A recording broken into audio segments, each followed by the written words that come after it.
que é a Arca da Aliança?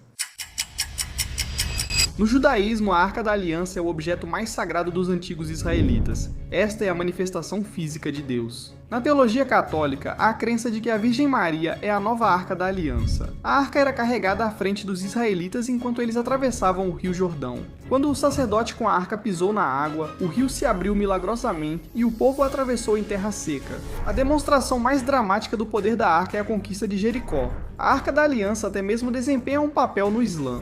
Hoje vamos ver como ela foi construída, seu papel, importância para o povo de Israel na antiguidade e as histórias ao seu redor, tanto bíblicas quanto lendárias. Todo tipo de teoria maluca que vamos analisar hoje neste episódio do Religion Camp.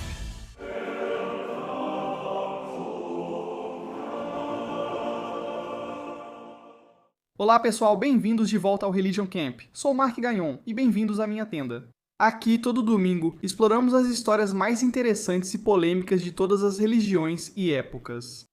Estou com meu amigo Christos. Como vai? Estou bem. E você, Mark? Estou ótimo. A vida está ótima. Eu vou viajar para Indianápolis neste fim de semana e vai ser um momento maravilhoso. Mas agora não é hora de falar de Indianápolis. Hoje estamos falando sobre um dos artefatos mais fascinantes, estranhos e reverenciados de todo o Antigo Testamento. Então, se você é cristão, se você é judeu e até mesmo algumas referências no islamismo, estamos falando da Arca da Aliança. É isso aí, Arca da Aliança. Esse é um assunto fascinante. É um artefato antigo que tem cativado estudiosos e teólogos por séculos. E hoje, vamos passar por tudo. Vamos discutir como ela foi construída, sua função, importância para o povo de Israel na antiguidade e as histórias em torno dela, tanto bíblicas quanto lendárias. Vamos tratar do significado dela e por que é importante em várias tradições religiosas. E mais importante ainda, vamos discutir o que aconteceu com a arca. Quero dizer, esse é o enredo de um filme do Indiana Jones, certo? Qual que é mesmo o filme do Indiana Jones, Christos? É Os Caçadores da Arca Perdida ou outro? Isso é diferente. Droga. Não assisto muitos filmes, mas sei que é do Indiana Jones. Ele vai até lá, encontram a arca e os nazistas tentam pegá-la. Vamos analisar tudo. O que houve com ela? Este é um dos artefatos mais importantes e significativos de Israel para judeus e cristãos. De repente ela some e ninguém sabe. Alguns dizem saber onde ela está. Alguns acham que ela pode estar na Etiópia. Todo tipo de teoria maluca que vamos analisar hoje neste episódio do Religion Camp. Então vamos começar. Tudo bem? Certo. O que é a Arca da Aliança? Tudo bem. Ela também é chamada de Arca do Testemunho, ou Arca de Deus. Ela é descrita nas tradições judaica e cristã como um baú de madeira revestido de ouro, construído pelos israelitas sob ordem de Deus durante o êxodo do Egito. Segundo a Bíblia hebraica, ela era feita de madeira de acácia revestida de ouro puro, por dentro e por fora. Descobri uma curiosidade interessante sobre essa madeira. Aparentemente, se você conseguir madeira de acácia e colocá-la no tipo certo de ambiente químico, ela pode liberar DMT. Isso é só uma curiosidade interessante que algumas pessoas comentam. Aparentemente, a madeira de acácia realmente tem algumas propriedades psicoativas se for preparada do jeito certo. Se tentar, é por sua conta e risco. É só isso que eu queria dizer. É interessante pensar que a madeira de acácia seja tão antiga e ainda exista, podendo até te deixar muito chapado. Algumas pessoas já fizeram essa conexão. Não vou fazer isso hoje, só queria apontar. Então, Cris, eu estava abrindo isso aqui agora. A acácia é conhecida por conter alcaloides psicoativos. Acho que talvez nem todas as acácias. Não sei com qual essa aqui foi feita, mas de qualquer forma, se você tomar um pouco disso, cara, você vai ver Deus, meu garoto. Certo, Cris? Claro. Eles usam madeira de acácia para fazer a caixa, revestem de ouro por dentro e fora, e a arca recebe uma tampa chamada propiciatório. Ela apresenta dois anjos dourados, tecnicamente querubins, e eles estão de frente um para o outro com as asas estendidas, formando um espaço que se acreditava ser o trono terrestre de Deus. Os caçadores de mitos realmente testaram isso. Eles consideraram usar uma bateria antiga para carregar a Arca da Aliança. Vamos falar disso em seguida. Então, de acordo com o livro do Êxodo e outros textos bíblicos, a arca continha alguns objetos sagrados. Certo, o conteúdo principal eram as 2 tábuas de pedra inscritas com os 10 mandamentos. Vocês todos conhecem os 10 mandamentos. Moisés sobe a montanha e desce com os 10 mandamentos. Acho que ele quebrou as tábuas e recebeu outra versão porque se irritou ao ver o povo adorando um falso deus. Além disso, na Arca da Aliança você tem o pote de ouro com o maná. O que é maná? É esse alimento, talvez um pão que caiu dos céus e alimentou os israelitas em sua jornada no deserto. E isso simboliza a provisão de Deus durante a jornada dos israelitas no deserto. E então, é claro, a vara de Arão que floresceu, servindo como um sinal de autoridade sacerdotal legítima. Esses itens juntos representavam a lei de Deus, sua orientação e fidelidade ao seu povo, bastante significativo, não é? Também vale a pena notar na teologia católica, existe a crença de que a Virgem Maria é a nova Arca da Aliança. Veja como funciona. Dentro da Santíssima Virgem da Mãe Santíssima, quem está lá? Jesus Cristo. E quem é Jesus Cristo para os católicos? Ele é o novo sacerdócio, a vara de Arão. Ele é a nova lei. É isso que Cristo diz. Não vim cumprir a lei, eu sou a lei. Ele é o novo 10 mandamentos. E então, é claro, ele é o pão da vida que nutre todo o seu povo. E esse é o maná. Na Virgem Maria, Jesus simboliza essas três coisas. E assim, ela é a nova arca. Por isso, muitas vezes os católicos dizem: Jesus, você sabe, foi filho único, não teve outros filhos. Porque o que acontecia se você tocasse na arca? Você morreria. O que acontece se você toca na Virgem Maria?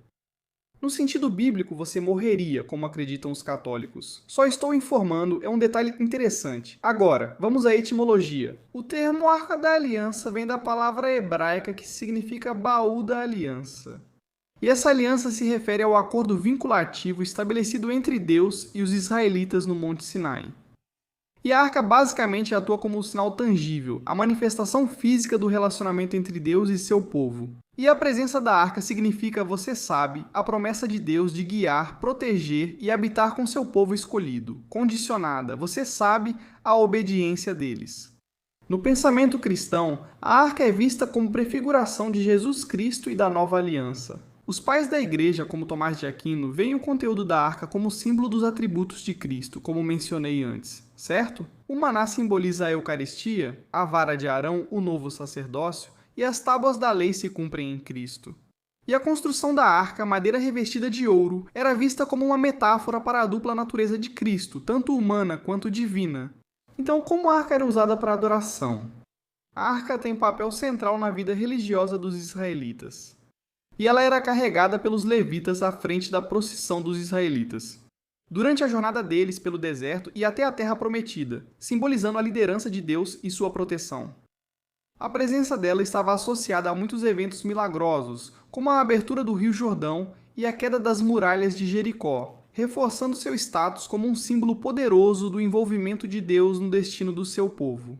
E havia uma série de regulamentos não só sobre a construção, mas também sobre o manuseio da arca, que enfatizavam a reverência e a santidade.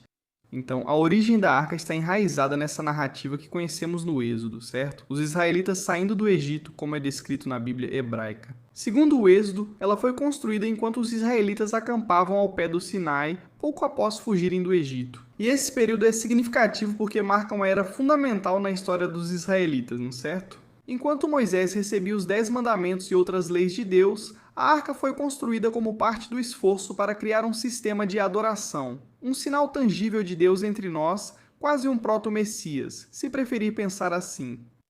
O relato bíblico deixa claro que a arca foi construída no Sinai. A datação histórica precisa e a identificação do Monte Sinai ainda hoje permanece em debate entre acadêmicos e estudiosos. A localização tradicional do Sinai é baseada em tradições cristãs posteriores, e não em evidências arqueológicas concretas. Então a arca é construída, e isso é feito de acordo com as instruções detalhadas dadas por Deus a Moisés durante seus 40 dias no Monte Sinai. Essas instruções em Êxodo destacam que todo o design da arca é divinamente ordenado. A arca serve novamente como essa manifestação. Então, se você vai ter Deus na terra, tem que ser perfeito. E o propósito vai além do simbolismo. Era o local da comunicação divina, onde Deus se encontrava com Moisés e transmitia seus mandamentos para a nação. Como fazem isso? A madeira de acácia, já mencionada, é valorizada pela durabilidade e resistência à decomposição, tornando sua escolha significativa. Isso simboliza a incorruptibilidade e a natureza duradoura da aliança que Deus tem com seu povo. E claro, aquele ouro puro por dentro e por fora. Quero dizer, é demais, né? Ouro revestido por dentro e por fora. Isso reflete o caráter sagrado e a santidade de Deus. O ouro é obviamente um metal precioso e que não se mancha. Isso ressalta ainda mais o propósito divino que esse artefato possui, e o separa de qualquer outro objeto comum, sabe? Ou de uma ferramenta para adoração. Então, as fontes das escrituras para as medidas da arca são muito específicas. Não vou passar por tudo, mas apenas pelas coisas que você precisa saber. 2 côvados e meio de comprimento, 1,5 de largura e altura. Em termos modernos, isso é aproximadamente, de 114 a 132 centímetros de comprimento e depende do comprimento exato do côvado usado no cálculo. Isso sempre gera disputa entre historiadores e estudiosos. E essas dimensões não eram arbitrárias, mas eram específicas para garantir que as proporções da arca refletissem sua santidade e o papel dentro do tabernáculo israelita. E aí, pessoal, vamos fazer uma pausa rápida, porque eu tenho uma ótima notícia. Religion Camp agora tem produtos. Isso mesmo, temos camisetas incríveis como essa que vocês estão vendo aqui e esta outra. Também temos bonés. Todos os tipos de designs muito interessantes, não só para o cristianismo, no qual fui criado, mas para todas as religiões. Hinduísmo, sikhismo, islã, judaísmo, mormonismo. Na verdade, eu não sei se temos uma camiseta do mormonismo, mas talvez a gente possa providenciar isso se tivermos algum santo dos últimos dias querendo comprar. De qualquer forma, você pode conferir tudo aqui nesse link. Também vamos deixar o link na descrição e nos comentários. Garanta já o seu e que a paz esteja com você. Não pulem, pessoal, pois estou na estrada. O merchan mais rápido do mundo vem aí. Estarei em Buffalo Rally, Poughkeepsie, Portland, Oregon, Fort Worth e Austin, Texas, Stanford, Filadélfia, Levittown, Chandler, Arizona e San Diego. Vou incluir Toronto, Montreal, Washington, D.C. e outras datas. Confira tudo em timarcagon.com. As datas estão na descrição e nos comentários. Venha me ver na turnê, venha conversar, estarei falando com todos após o show. Venha apertar minha mão ou me chamar de idiota, estarei lá. Vou apresentar meu show de stand-up de 1 hora, do qual me orgulho muito. Estou animado para compartilhar e ficaria feliz se todos pudessem comparecer. O que vestir para um show da turnê? Acesse campgoods.co. Temos produtos da Camp. Bonés, moletons, camisetas. Muitos itens estão esgotados. Os produtos estão vendendo rápido, mas vamos repor todos os tamanhos. Você pode ir agora e garantir as roupas mais legais do mundo dos podcasts. O site será atualizado regularmente. Se você for ao show, adoraria ver você com as peças que vendemos online. Vejo vocês lá. Vamos voltar ao show. Então, é claro, a arca também estava equipada com esses longas varas que nunca deveriam ser removidos, garantindo que a arca pudesse ser transportada com reverência e seguindo as diretrizes rigorosas. E também para que ninguém morresse. Basicamente, se as pessoas tocassem na arca, elas seriam mortas instantaneamente. A tampa da arca, ou propiciatório, era de ouro puro, com detalhes de anjos feitos de ouro batido, asas estendidas e rostos voltados um para o outro. E o espaço entre esses seres angelicais era considerado o trono de Deus. O propiciatório representava julgamento e misericórdia de Deus, sendo o centro dos rituais de expiação dos israelitas. Quais são as histórias sobre a arca e seu significado para as pessoas daquela época? Então, no judaísmo, a Arca da Aliança é o objeto mais sagrado dos antigos israelitas. Ela é a manifestação física de Deus com seu povo. É o sinal da aliança do povo de Israel. Então, de acordo com a Bíblia hebraica, a arca é construída por ordem de Deus para abrigar, você sabe, o cajado, a pedra e o maná. A arca ficava no Santo dos Santos do tabernáculo e depois no Templo de Salomão, simbolizando a presença divina. Então, uma das formas como a arca era usada na época dos antigos israelitas é essa. No dia da expiação, o sumo sacerdote entrava no Santo dos Santos e aspergia sangue sacrificial sobre o propiciatório da arca, buscando expiação pelos pecados do povo, um ritual que ressaltava seu papel como ponto de encontro, entre Deus e Israel. A Arca da Aliança até desempenha um papel no Islã. Então, no Islã, a arca é conhecida como Tabut al-Sakina. Isso é reconhecido no Alcorão e na tradição islâmica como um objeto sagrado associado aos profetas Moisés e Samuel. A arca simbolizava o favor e a presença de Deus, guardando relíquias de Moisés e Arão, e trazia confiança e vitória aos israelitas. Fontes islâmicas relatam que a arca foi devolvida aos israelitas durante a época do profeta Samuel como um sinal de aprovação divina para o reinado de Saul. A arca, embora não tenha papel central no culto islâmico como no judaísmo ou cristianismo, é respeitada como símbolo da aliança e orientação de Deus. Mais uma vez, é só mais uma dessas coisas que de certa forma unem as religiões abraâmicas, certo? Que a arca é de certa forma reverenciada e respeitada, você sabe, no Islã, mas então vista como essa parte central do culto judaico antigo e depois como esse elemento simbólico para os cristãos. E existem muitas histórias famosas envolvendo a arca. Então, em algumas das primeiras batalhas, é aí que a arca aparece como, você sabe, uma arma de destruição. A arca é, como você sabe, além de sagrada, tem papel nas campanhas militares. Segundo a Bíblia hebraica, a arca foi levada à frente dos israelitas ao atravessarem o rio Jordão. Quando o sacerdote com a arca pisou na água, o rio se abriu milagrosamente e o povo atravessou em terra seca. Esse evento estabelece a arca como objeto de intervenção divina e presença de Deus para preservar seu povo. E talvez a demonstração mais dramática do poder da arca seja a conquista de Jericó. Os israelitas, guiados por Deus, circulam as muralhas da cidade por 7 dias com a arca no centro da procissão. E no 7º dia, após circularem a cidade 7 vezes e tocarem suas trombetas, as muralhas de Jericó desabam, permitindo que os israelitas capturem a cidade. Quero dizer, isso é loucura. Eles estão andando ao redor, seguindo em procissão, sabe, com essa arca. E no 7º dia, bum, as muralhas desabam. E a arca não para por aí, sabe? Obviamente ela tem uma presença nas batalhas, mas isso não garante necessariamente a vitória. Durante o período dos juízes, os israelitas enfrentaram um inimigo chamado Filisteus. E depois de sofrerem uma derrota na batalha, os israelitas decidiram trazer a arca do seu local de descanso em Siló para o campo de batalha em Ebenezer, esperando que ela, sabe, os ajudasse a vencer a guerra, certo? Mas apesar da confiança deles, os filisteus derrotaram os israelitas, mataram milhares, incluindo os sacerdotes Hofni e Finéias, e capturaram a própria arca. Isso é ruim, né? A arca, quero dizer, o quarterback foi derrubado. Não pode deixar isso acontecer, precisa de uma defesa melhor. Isso é loucura. Então essa captura da arca foi uma catástrofe enorme, né? E simboliza que, sabe, Deus tinha se afastado deles. De novo, não é só tipo, ops, perdemos nosso baúzinho do tesouro. Não, isso é Deus se manifestando entre seu povo e agora se foi. Então a notícia faz com que, sabe, o sumo sacerdote Eli morra de choque. E a esposa de Finéias entra em trabalho de parto prematuro, dando ao filho o nome de Icabô, que significa a glória se foi de Israel. Caramba. Dar esse nome ao seu filho depois de perder a arca. Quero dizer, isso é difícil. Quero dizer, cara, isso é como dar o nome de Torre Sul pro seu filho. Sabe o que quero dizer? Você não vai batizar o filho em homenagem a uma derrota. Isso é deprimente, cara. Então ela dá ao filho o nome de A Glória se foi de Israel. Nome difícil, mas você sabe. O garoto chamado Sua. Vamos em frente.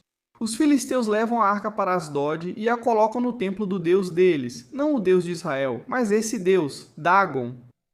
E de acordo com o relato bíblico, a estátua de Dagon foi encontrada caída e quebrada diante da arca. Cidades que receberam a arca sofreram pragas.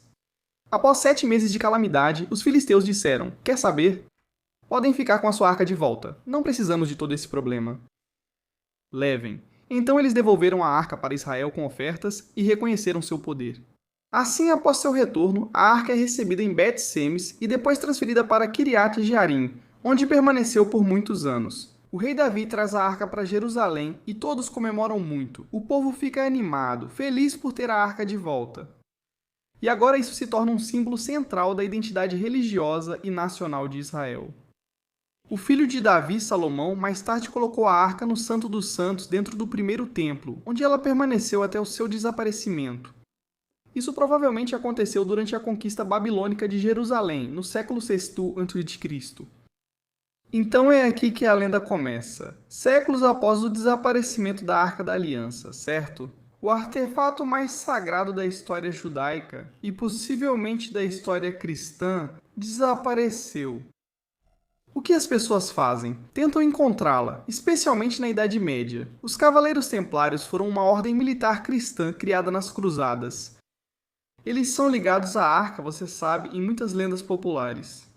Há teorias que sugerem que eles buscavam não só a arca, mas vários artefatos religiosos. Algumas teorias sugerem que os templários, enquanto estavam sediados no Monte do Templo em Jerusalém, procuravam a arca, acreditando que escondida sob, você sabe, essas ruínas antigas do Templo de Salomão, a arca ainda poderia estar lá. Não há evidências históricas de que os templários tenham encontrado ou possuído a arca. Algumas conjecturas sugerem que os templários buscaram a arca na Etiópia ou a levaram para a Europa. Alguns autores sugerem que os templários trouxeram relíquias sagradas, possivelmente um baú parecido com a arca, para a Inglaterra ou França. E você sabe, essas histórias são baseadas em, você sabe, algumas lendas e, você sabe, talvez interpretações de documentos medievais e algumas conexões especulativas em vez de registros históricos. No entanto, a crença ainda permanece. Historiadores e estudiosos religiosos concordam que, apesar do interesse dos templários por relíquias sagradas, não há provas de ligação direta com a Arca da Aliança.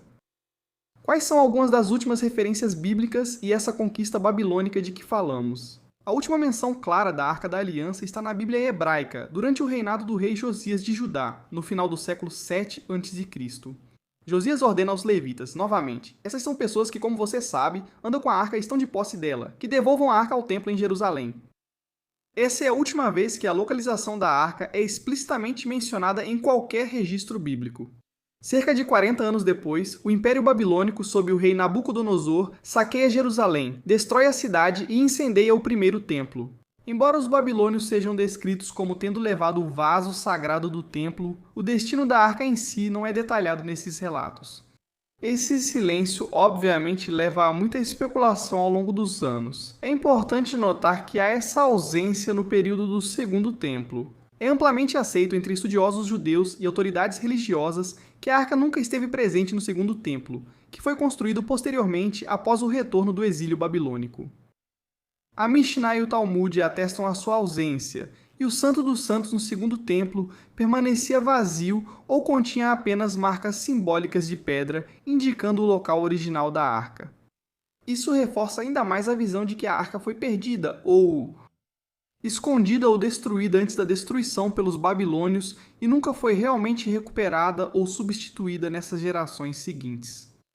Então, historiadores e arqueólogos modernos geralmente concordam que não há registros confiáveis sobre o destino da arca após a conquista babilônica. Ela simplesmente desapareceu. Apesar de várias teorias e alegações, nunca encontraram evidências físicas de que a arca foi destruída, capturada ou sobreviveu. O sumiço da arca segue como um dos maiores mistérios do mundo antigo. Onde algumas pessoas acham que ela pode estar? Uma das teorias mais conhecidas entre estudiosos judeus afirma que a Arca da Aliança foi escondida em algum lugar de Jerusalém, especificamente sob o Monte do Templo, antes da conquista babilônica do século VI. A literatura rabínica e fontes históricas sugerem que o rei Josias, prevendo a destruição do templo, ordenou que a arca fosse escondida em uma câmara secreta escavada na rocha sob o templo.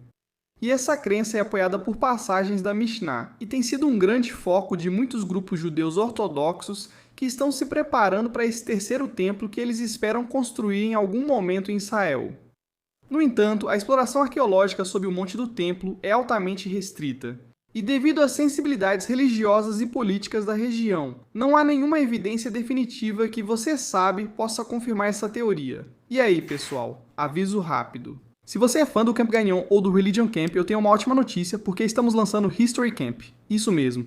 Este é o canal onde vamos explorar os temas mais interessantes, fascinantes e polêmicos de todos os tempos, ao longo de toda a história, certo? Você deve conhecer Benjamin Franklin, Thomas Jefferson, Nikola Tesla, figuras históricas interessantes. Provavelmente aprendeu sobre eles na escola, mas aqui é diferente. Como você sabe, fui criado por um teórico da conspiração, então vou mergulhar fundo em todas as relações sociais interessantes, estranhas, ocultas e secretas que todos esses homens famosos e influentes do nosso passado compartilhado têm. Então, se você estiver interessado, por favor, inscreva-se no canal do YouTube. O link vai estar fixado na descrição e também nos comentários. E se você estiver no Spotify, isso não se aplica muito a você, mas esses episódios também vão sair por lá. Aproveite e nos dê uma avaliação alta, porque isso realmente ajuda o programa. Imagine o seguinte. Você está 9 metros sob a terra, cavando solo congelado com colheres e pratos do refeitório, enquanto guardas nazistas patrulham acima. Um movimento errado, uma pedra solta e tudo acaba. Mas nesta noite de 1944, 76 prisioneiros aliados tentariam o impossível, cavando um túnel rumo à liberdade na maior fuga de prisioneiros de guerra da Segunda Guerra Mundial. E séculos antes, em uma câmara de pedra fria, uma jovem adolescente vestida com armadura ficou diante de seus acusadores. Seu crime, liderar exércitos, falar com anjos e ousar desafiar os homens mais poderosos da Europa. O julgamento de Joana d'Arc foi um dos momentos mais infames da história. Essas são duas histórias do Hoje na História, boletim que traz eventos fascinantes do passado direto para sua caixa de entrada, de guerras épicas e rebeliões religiosas a mistérios antigos e maravilhas modernas. Não perca nada da história. Escaneie o QR Code ou clique no link na descrição para se inscrever no Hoje na História. Outra teoria interessante que alguns mencionam é a reivindicação etíope, que já comentei antes. Existe uma crença, de acordo com a tradição ortodoxa etíope, de que a arca foi levada para Aksum por Menelik I. Esse é o filho do rei Salomão e da rainha de Sabá. A igreja de Nossa Senhora do Monte Sião, em Aksum, afirma abrigar a arca guardada por um único monge designado, que é o único que pode vê-la. Essa tradição está profundamente enraizada na identidade religiosa etíope, e réplicas da arca chamadas tabots são mantidas em todas as igrejas ortodoxas etíopes. Embora o Quebra-Nagast e outras fontes narrem essa história e a reivindicação seja apoiada pela igreja etíope, nenhum estrangeiro jamais foi autorizado a examinar a arca, e estudiosos que viram os objetos em Aksum os descrevem como uma construção medieval, e não como um artefato bíblico. Não há evidências arqueológicas para sustentar a reivindicação etíope, mas ela segue como um dos mitos mais duradouros e influentes. Teorias sugerem que a arca foi escondida em cavernas perto de Jerusalém ou na Jordânia. O livro apócrifo de 2 Macabeus afirma que o profeta Jeremias escondeu a arca em uma caverna no Monte Nebo, com a intenção de que ela permanecesse oculta até um futuro tempo de restauração. Alguns pesquisadores especularam que os pergaminhos de cobre, um dos manuscritos do Mar Morto, podem se referir à arca sendo escondida em uma caverna perto do Mar Morto, ou em outro lugar no deserto da Judéia. E apesar de inúmeras expedições e investigações, nenhum vestígio físico da arca jamais foi divulgado ou encontrado nesses locais. Então, apesar disso, o mistério duradouro da Arca da Aliança se tornou um símbolo poderoso não só em filmes, mas também em livros e na cultura pop em geral. Ela inspirou inúmeras obras de arte que tentam encontrar a arca, descrever a arca, mais famoso ainda, Os Caçadores da Arca Perdida, que mistura essa especulação histórica com a narrativa. O status lendário da arca continua a fascinar muitas pessoas ao redor do mundo, inclusive eu. E o destino e a localização da arca continuam sendo um mistério. As teorias vão desde câmaras secretas até terras distantes, mas, no fim das contas, o poder simbólico permanece no pensamento religioso, e talvez um dia a gente a encontre. Digo, muitas pessoas a tentaram. Então, houve algumas tentativas modernas de encontrá-la, e algumas pessoas bem estranhas e mórbidas partiram em busca dela. Então, há muito se especula que os nazistas eram fascinados por esse tipo de artefato religioso ou ocultista. Então, durante o Terceiro Reich, parte da liderança nazista, especialmente figuras como Heinrich Himmler, tinha essa fascinação pelo ocultismo e por esses artefatos, incluindo a Arca da Aliança. E essa obsessão não era apenas um produto da ficção, como por exemplo mostrado em filmes como Indiana Jones, mas refletia um interesse genuíno de parte da alta cúpula nazista. Himmler e outros nazistas de alto escalão criaram organizações como a Ahnenerbe, que empreenderam expedições semi-arqueológicas desse tipo, na maioria das vezes pseudocientíficas, pela Europa, Oriente Médio e até Ásia, em busca de objetos que supostamente poderiam validar a supremacia ariana ou, potencialmente, até conceder poderes místicos. Uma coisa que eles sempre mencionavam era, por exemplo, o martelo de Thor, o Santo Graal, o cálice do qual Cristo teria bebido, ou até alguns artefatos egípcios. Não há evidências de que nazistas organizaram uma expedição específica para buscar a arca. Existem buscas documentadas por outras relíquias, como, por exemplo, a lança sagrada, a lança do destino, a lança de Longino ou o Santo Graal. Demonstrar a crença deles nesses possíveis artefatos para talvez conferir uma força ou legitimidade às suas buscas ideológicas. E o interesse nazista na arca é, alimentado tanto por motivos ideológicos quanto por alguns desses motivos práticos. Ideologicamente, apropriar-se de um símbolo central do patrimônio judaico seria uma poderosa ferramenta de propaganda, minando a identidade judaica ao tentar conquistar apoio para a causa nazista. Na prática, alguns líderes nazistas achavam que relíquias antigas podiam ter poder real. E essa mistura de pseudociência, arqueologia, ocultismo e antissemitismo levou a um clima em que essas expedições em busca de tesouros lendários não só eram toleradas, mas também incentivadas por alguns membros do regime. Quero dizer, no fim da vida, parece que Hitler meio que tinha perdido o interesse por essas coisas ocultas, mas Himmler continuou firme. Ele até transformou um castelo, um lugar chamado Wewelsburg, onde tentava guardar todas essas relíquias diferentes, e também era um centro de treinamento para muitos membros da SS. Embora a Arca da Aliança nunca tenha sido encontrada ou realmente procurada pelos nazistas, a obsessão deles de modo geral está, você sabe, relativamente bem documentada em muitos dos documentos que temos. Na verdade, eu fiz um episódio sobre isso com um estudioso chamado Eric Kurlander, que escreveu um livro detalhando muito da estranha obsessão nazista pelo ocultismo. Mas os nazistas não foram os últimos. Acontece que em 1988, a CIA realizou um experimento usando indivíduos que possuíam o que eles chamam de visão remota. Essas são, digamos, habilidades psíquicas para obter informações sobre locais, eventos ou pessoas distantes, através dessa percepção extrasensorial, basicamente sendo capaz de enxergar através de paredes ou até mesmo a grandes distâncias, apenas meditando e acessando algum tipo de habilidade psíquica. Isso foi popularizado por filmes como Stranger Things, que mostram essa garota 11, sendo capaz de ver diferentes lugares e enxergar o que está acontecendo não só no nosso mundo, mas em outros mundos também, através dessas habilidades psíquicas. E parece que a CIA tem algum tipo de fascínio estranho por visão remota e usou isso na Arca da Aliança. Em um experimento, uma pessoa chamada apenas de Visualizador Remoto 032 recebeu coordenadas para um alvo desconhecido. Sem ser informado sobre qual era o alvo, ele começou a descrever um recipiente que, de acordo com o documento, corresponde às descrições da Arca da Aliança.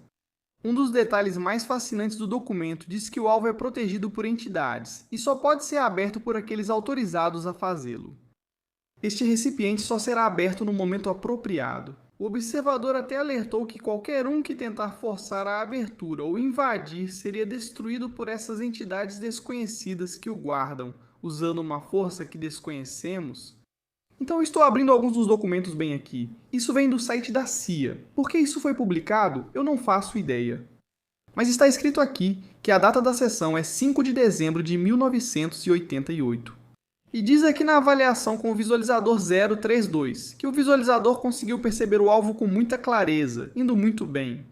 O visualizador demonstra a capacidade de manter a sobreposição analítica no mínimo, tendo sido cuidadoso com a edição. Isso não parece ser um problema neste momento, apenas algo para ficar de olho. Continua dizendo que o alvo é um recipiente. Esse recipiente tem outro recipiente dentro dele. O alvo é feito de madeira, ouro e prata. O alvo é semelhante em formato a um caixão e é decorado com serafins. Você poderia mostrar uma imagem de serafins? Então, esses serafins são anjos, o que é uma descrição bem precisa. Quero dizer, isso é basicamente a Arca da Aliança. O alvo está localizado em algum lugar do Oriente Médio, já que o idioma falado pelas pessoas presentes parece ser o árabe. As imagens dos prédios ao redor indicam a presença de mesquitas, de cúpulas de mesquitas. As pessoas da região usavam branco com cabelo preto e olhos escuros. Uma das pessoas em quem foquei usava bigode. O alvo está escondido no subsolo, é escuro e úmido. Essas eram todas as características do local do alvo. Se continuar dizendo que o propósito do alvo é reunir pessoas, tem algo a ver com cerimônia, memória, homenagem, a ressurreição. Existe uma espiritualidade e lições em conhecimentos históricos além do que sabemos. O alvo é protegido por entidades e o recipiente não será, ou melhor, não pode ser aberto até que o momento seja considerado correto. Que diabos? O que é isso? Por que a CIA divulgaria isso? Isso é tão estranho. Os indivíduos abriram o recipiente à força, ou foram destruídos pelos protetores do recipiente usando um poder desconhecido. Quero dizer, é bizarro. Há também outros documentos mostrando esboços aleatórios e coisas do tipo. Mas que documento bizarro? Quero dizer, é estranho a CIA divulgar isso. Quero dizer, muito estranho mesmo, tipo, muito bizarro. Fico pensando, parte de mim. A CIA divulga documentos sobre visão remota. E esse programa que faziam nos anos 80... Então, por um lado, você pensa, beleza, isso é estranho. Por que a CIA faria isso? É barato, tem alto impacto, custa alguns milhares de dólares. Você pode tentar visão remota e ver se obtém algum resultado.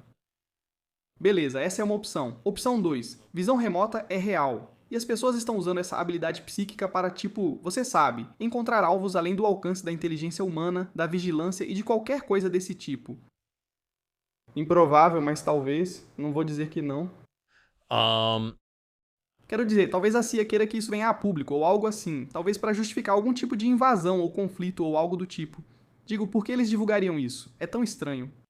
Cris, você já ouviu sobre a CIA usando visão remota para achar a Arca da Aliança? Eu não ouvi, mas também não me aprofundo nessas coisas. Quero dizer, uau, isso é estranho. Então tá aí. Talvez a Arca tenha sido encontrada afinal. A Arca ainda é um dos maiores mistérios da história, simbolizando a presença de Deus e sua aliança com o povo. Ela faz de tudo. O destino após essa conquista babilônica é desconhecido. O significado dela perdura em todas as religiões abrâmicas até hoje. O que você acha que aconteceu? Compartilhe seus pensamentos, comente abaixo. Eu adoraria saber o que você acha. Será que a arca está guardada no subsolo? Será que está embaixo do monte do templo? Foi destruída pelos babilônios ou está escondida em alguma montanha? A CIA encontrou ou foi o Indiana Jones, afinal? Talvez ela esteja realmente guardada em algum depósito escondido em Washington, D.C. Talvez nunca saberemos, mas eu adoraria saber o que você acha. Por favor, deixe um comentário, me conte. Eu adoraria ouvir sua opinião se eu errei alguma coisa neste episódio. Minhas desculpas, tudo bem? Não sou especialista em religião, só um curioso que pesquisa coisas estranhas na internet. Comente, leio todos e se inscreva no canal. A gente faz isso todo domingo. Um novo episódio sobre algumas das coisas mais estranhas e bizarras de todas as religiões ao redor do mundo. E a gente se vê na próxima. Que a paz esteja com vocês. Se você chegou ao fim deste episódio, mostra que entende que há uma verdade mais profunda por trás de cada evento histórico. Você sabe que a história real é mais fascinante que a ficção e valorizamos muito isso em você. Serei sincero. É exatamente por isso que eu pessoalmente convido você a se inscrever no Hoje na História, nosso boletim informativo gratuito que vai além da superfície dos eventos históricos. Exploramos histórias que os livros didáticos nunca contaram, segredos que desafiam o curso das nações e relatos esquecidos. Que merecem ser lembrados. Vamos seguir juntos nessa jornada de descobertas. Transfira a conversa dos fones para sua caixa de entrada. Inscreva-se agora pelo QR Code ou pelo link na descrição Hoje na História, porque todo dia guarda um segredo esperando para ser revelado. Obrigado por fazer parte da nossa jornada pela história. Nos vemos na próxima vez.